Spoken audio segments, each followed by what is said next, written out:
Hi, literature students. This is Professor Porter. I appreciate your flexibility in meeting with me this way through this recorded lesson.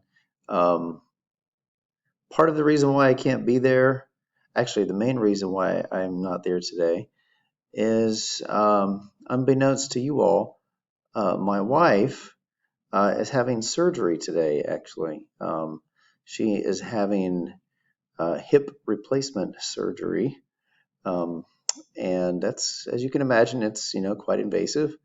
And in any case, her surgery was set in place probably 3 months ago or so, to be on January the 11th, which of course would be when you're watching this video. So um, I had to choose between my wife or you guys. And no offense, since I haven't met most of you, I chose her, which is probably the best thing for my marriage anyway. But in any case, what I wanted to do today is tell you a little bit about myself. I also wanted to cover some of the information on the syllabus with you in this way. Also, I wanted to give a small amount of instruction on some of the things I had planned to discuss today were we able to meet in person. I am planning for us to meet together, however, on Thursday of this week. So I'm okay with that. I'm fine with that. We will meet in our normal place on Thursday. But for now, I'd like to pull up our Canvas page and show you a little bit of what you can find there if you haven't already looked around. So I will pull that up. Here is our Canvas page. So if you are in, well, obviously if you're watching this video, you're in the right spot. I haven't published it yet, but I will do that tomorrow, obviously, so you can access it.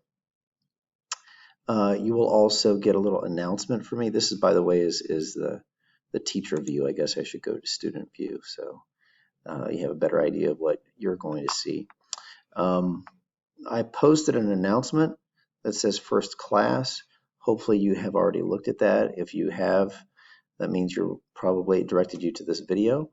Or you would see one. So on announcements, there's a little notice here that says, hey, for first class, we're moving from in-person to Canvas just for this day, just for Tuesday. And on that day, please go to our Canvas page, explore things a little bit, and also watch the video I've put together, which I'm doing right now. So please make sure you do that. We are going to meet in person, however, on Thursday at our normal meeting time from 4 to 5:15. So please make sure you show up for that on Thursday. Going back to home, let me pull up let me just read this brief thing about the course description. It says this course provides an introduction to 3 literary forms, fiction, drama, and poetry, and emphasizes students developing the ability to read critically and analytically representative examples of literary genres through the use of appropriate criteria. So that's the scope of this course. I know some of you are probably taking it as a gen ed and you have no intention of planning to become a literary critic or a teacher or anything like that. However, it is still an excellent skill to be able to read, comprehend, and also to read between the lines as to what something is saying and what its overall message is. So this is going to be beneficial to you in the long run. Both reading and writing apply to all types of jobs, whatever you decide to do. So this is going to be worth your while, plus we're going to have some fun doing it. It should be good. There's a little button here that tells you a little bit about me. It says about your instructor, and it says not available yet because I haven't opened the course, but it will be available once you click on it. It's basically just tells you a bit about me. I am, you know what, tell you what, I'm just going to go ahead and get out of Leave Student View and show it to you right now. So when you click on it, you're going to see a picture of me. It's also going to say, hey, here's who I am. I am a Cedarville graduate, actually. I have my Bachelor's of Arts in English Education that I earned in 1998. I've also graduated from Wright State University with my master's degree in literature. I've taught for the university since 2005 in an adjunct capacity. I've taught primarily composition courses, which I can do, but my degree is also in literature. So I'm very, very excited to be able to have this course and to teach this course with you. So feel like I'm doing some stuff that I've always trained to do, and I do throughout the day. I don't have it listed down here.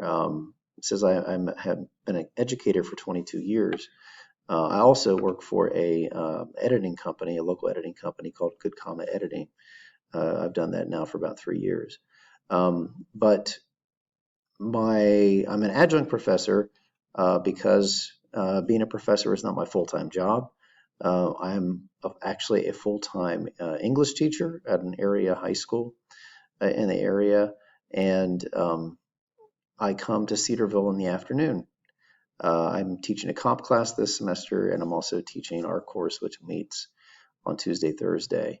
I'm also on campus in Tyler 102 during the same time frame on Monday and Wednesday. So if there's some reason you need to stop by and see me for anything, I'll be on campus Monday through Thursday every week, except of course for this Tuesday, as you're watching this thing remotely.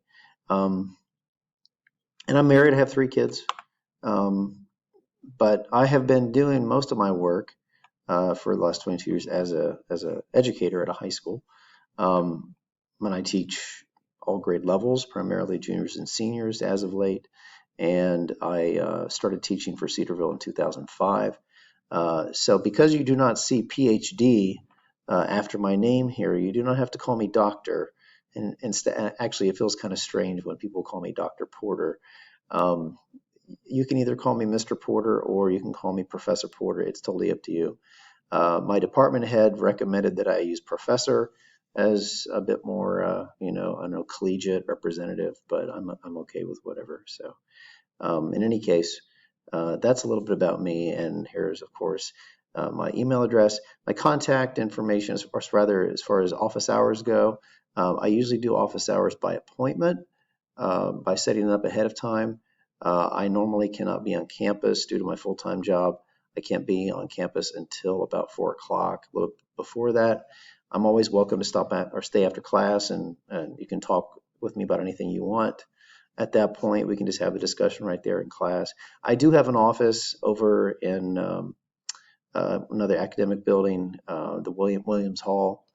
I believe it's room 106, but in any case, I don't get in there that often because I find that I usually end up doing most of my staying after, and people have questions, they just stay after class to ask. So if that's you, you're welcome to, and I'm quite approachable. You don't have to worry about that, about asking me to stay and talk about anything. So in any case, there's a little bit of information about me.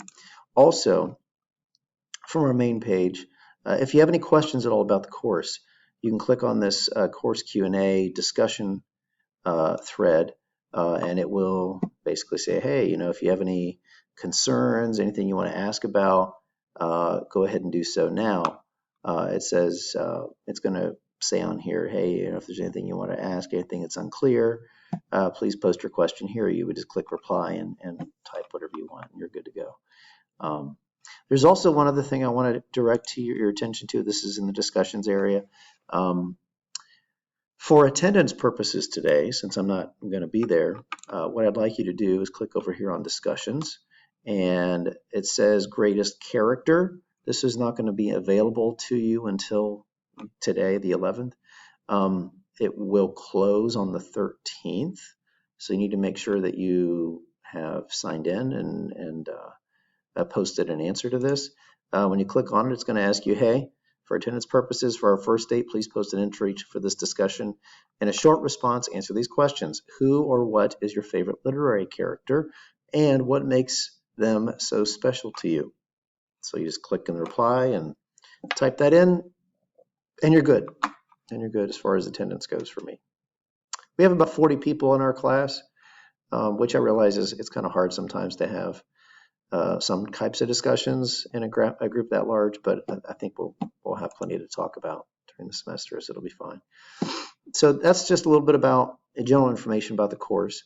I know that most of you are interested in what's in the syllabus, so I will direct our attention over to there. Yes, this is in, it's in form in Canvas. There is also a PDF version of this. If you ever click on it, it will upload the piece of paper that I would have passed out to you in person today regarding the class. And I will have those paper copies, by the way, available for you when I see you on Thursday. But this is the same. This information here, it's the same information that's posted on Canvas here. So, and it's broken down by area as far as the course, the learning outcomes, the course details, all that kind of stuff. So our class is going to end on the 6th of May. We are meeting in Tyler 203, which is upstairs in the Tyler building. It's kind of a tiered lecture room. So if you may have had classes there before, but that's where we'll be meeting. I've already talked about learning outcomes. The textbook for the course is this book. It's a 12th edition called Literature: An Introduction to Fiction, Poetry, Drama, and Writing. That's what it looks like. Okay, it's got this picture of a sailboat on, at least mine does, and it is the 12th edition. So this should be available for you in the bookstore. Please get your copy soon. But that's the only book you need for the course. It's a fairly good collection of not only information about different terms and that sort of thing, and some advice for how to read different types of writing, but it also has a very large library of different things to choose from for us to read. So please make sure you get your copy as soon as possible. While it's true, some of the different readings you might be able to access apart from the textbook, you should not, or you will not likely be able to see all of them. So that's the reason why you need to have the book. It's a book that's fairly in high demand, so I don't think you'll have an issue getting it sold back, or if you're renting it, there'll be people that'll want it after you even. So there is that. Grading scales down there for you to check out. Policies regarding attendance. Regular attendance is expected. If you fail to attend class, it will adversely affect your grade because you're not going to be there necessarily to get some things. If you have to miss, though, it's your responsibility to obtain notes and other class information from another student. So please don't email me and say, hey, what did I miss? I would expect you to talk to a peer and find out what happened. If you are feeling well, I wanted to stress this, if you're feeling well, you are expected to attend class. I realize that we're making accommodations for people given the current situation with COVID, but if you are feeling well, please come to class. There's nothing that quite makes up for, or says that there's no good substitute rather for actually being there. Now, let's talk about the response journal, which is going to be a big part of our grade. And I'm trying to remember if I posted that on here later. It doesn't look like I did. That's okay. It's written about in the or further in the example of the syllabus, the paper one. For response journals, what this means is you're expected to maintain a response journal throughout the term. So this can be in the form of a Google document or a Word document, although however you submit it, by the end it needs to be prepared and submitted either in Word doc format or PDF format. If you have a Mac, you should still be able to save things in one of those two formats. What you'll be expected to do is to maintain a response journal throughout the term. You will create a 150-word response, which is really not that much, for each day of class, responding to each of the assigned short stories and plays before the class in which we discuss them.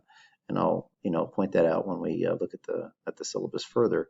But yeah, you're going to have to, I keep talking about this. I'm just going to go ahead and pull this back up because this has the same info and tells you a few more things that aren't posted there.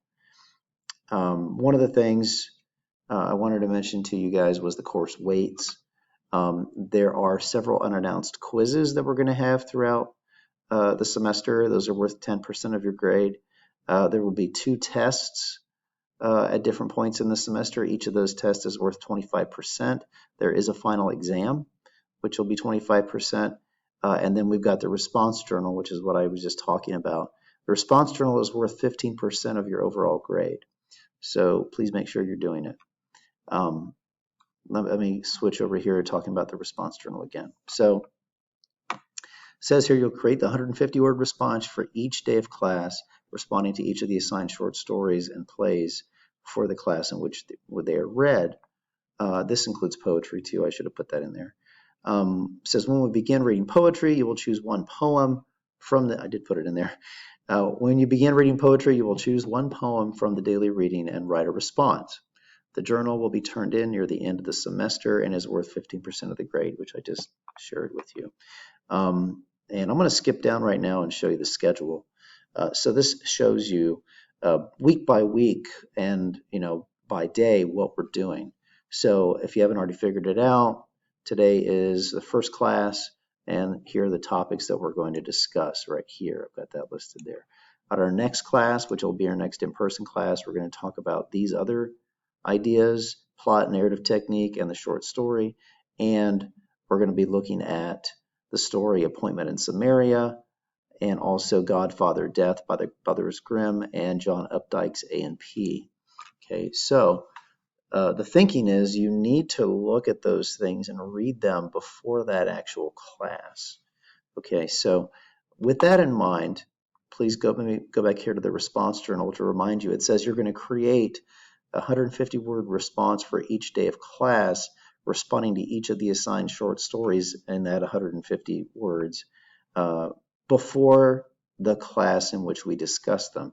So as you see things listed here, this should inform you as to what to read about or read ahead of time. So here's what we're doing today, but you need to know that for Thursday, we're going to be discussing these topics, but you need to read these 3 things and by association with that, work on your response journal to them as well. Now, you don't have to write 150 words on each of those items. It's just in total, you need to write 150 words about those 3 things on that particular day. One other thing that was mentioned here, I think, in this description about response journal is that, well, actually, at the format, I forgot to say this. Please number each entry, and by the number, I will assume that means the class number in which we have. So you're not actually going to start with the number 1. You'll start with the number 2. Because it's going to begin, the journal begins with our second class. So please number your entries, type the name of the work and the authors at the top of the entry if possible, if you can do that, and then below that heading, write your response, whatever it happens to be, okay, on those pieces for that day. So you just need to continue to keep looking ahead. And so for next week on the second week together, third class, we're going to be looking at a story called A Rose for Emily, as well as an occurrence at Elk Creek Bridge. And I've listed the page numbers that they are in the book too. So that's how you want to read the schedule. I've got the schedule down all the way here, spring break, yay, and then all the way down through the end of the semester. I wish I could tell you that the semester exam can be placed at a different time, but I have to do what I'm told to by the registrar. And ours is that our final exam is going to be Thursday, May the 5th, from 3:30 to 5:30. It probably will not take the entirety of that time, but just letting you know that's what it's likely going to be. Now, test 1 that we take, we're going to be doing a lot of fiction initially, and then test 1 is going to be over that fiction. Then we're going to start doing drama, which is going to start in week 7, and we're going to read the plays Hamlet, Death of a Salesman, and The Glass Menagerie, all of which are in the textbook. And then we will have our second test over drama during week 13. The final exam, at the moment, I am planning for it to be about the remaining reading. So the final exam is not necessarily cumulative of the entire course. It's, however, going to definitely comprise what we read about those last 2 weeks together. The week 14, week 15, and my lights just went out on me. I'm actually recording this in a room where the lights turn off, and I will get up very briefly and wave my hands so that the lights turn back on. There we go. So that's a little bit about the schedule. Let me see if there's anything here I forgot. talked about attendance, response journal, late work. Late journals will result in a letter grade reduction for each class day the assignment is late. And the journals will not be accepted after 7 calendar days past the due date. The journals responses are due on the 28th of April. That's our 30th class. So that's when they have to be turned in. If they're not turned in 7 days beyond that, you get no credit for that. Remember, that's worth 15% of your course grade. Finally, this thing here about electronic devices. Please do not text, tweet, TikTok, Skype, Snapchat, Instagram, Facebook, or surf the internet during class. You may use a laptop if you wish to for taking notes. I'm totally okay with that. You may even record lectures with my permission. I just ask that you let me know and say, hey, do you mind if I record the lecture? If you cannot pay attention to class because you're too much on your electronic device, then I may just ask you to leave, because it's extremely not only a waste of your time, but of mine, and a bit of disrespect in focusing on your cell phone throughout the course of the class, or engaged in a game or something, kind of chatting on the computer. You're not actually actively engaging with discussion and that sort of thing. That's how most of the classes are going to be. It's going to be, all right, here's what you should have read coming into the class. I will expect that you have read it. I don't expect that you understand it fully, but I do expect that you have already read the things that were assigned for that particular day. And then, as we go in, my job is to try to help unpack some of the things that are there and show you some things to pay attention to help clarify your understanding. So that's a little bit about what to expect in a given class, and I think that's a pretty good summary of what's in the syllabus. So there are not I was going to say there are not a ton of things you have to turn in all the time. You are going to have to do at least 2 of those reading journals each week, but you don't have to turn them in right away. They don't get turned until the end of the semester. There's reading, of course, to do, so that's something you're going to have to do, is the reading. One bit of warning when we're doing fiction. We're going to read 2 things that are close to novel length. Actually, almost 3 of them. One of them is The Death of Ivan Ilyich by Tolstoy, and Kafka's The Metamorphosis, both of which are in the textbook, but they are lengthier reads. So you want to give yourself time to be able to do that. For Hamlet, when we get to there, we're going to break it up into different portions. I'll tell you, hey, for class number 14, please make sure you read Hamlet Acts 1 and 2 or something like that, and you'll have to work on that. Hamlet's going to be a tricky one to follow. I've got it split up over multiple days, so we'll do that one. Death of a Salesman is a bit more accessible as far as understanding, as is the Glass Menagerie. Death of a Salesman is about 2 weeks in length to get through, and Glass Menagerie is a bit shorter than that, but that's by Tennessee Williams. So that's what we're going to be doing. We're going to be looking at fiction first, then we're looking at drama, and then finally poetry. If you're not a huge fan of poetry, all I can tell you is, hey, we're doing 2 weeks of it, so at least I've reserved it to the end, and it's stuff that's a little bit shorter to read, generally speaking. All right. So that's all I wanted to do as far as talking about the syllabus. So I have done, let's see, back here, I have done welcome, I've done introductions, I've discussed the syllabus, and now I want to talk a little bit about fiction, definitions, types of short fiction, that type of thing. Now, I would have walked through the textbook with some of this stuff with you all, but what I want to direct you to, if you have a copy of the book, is simply to turn to page 25. And when you do so, you're going to see a list of definitions of some of the things I plan to briefly hit and discuss. So if you look there on page 25, and I can tell you that we're going to be eventually, when at our next lesson, we're going to be talking about things on plot, and definitions of which are also on page 25. But on page 25, it gives us a couple of terms that are worthy of note. First of all, even though it's not listed on there separately, you need to know what fiction is, generally speaking. Well, I mean, fiction is writing that is not necessarily true, but it can reflect reality or an interpretation of reality. So that's one thing, just to generally know what fiction is. It actually comes from um, a Latin term, fictio, which means a shaping or a counterfeiting of things, because it's counterfeiting because it still looks similar or looks realistic, but it's not actually real. Um, Now, there are different types of fiction. There is literary fiction, which I would separate it from what my teacher back in high school would call escape interpretive literature.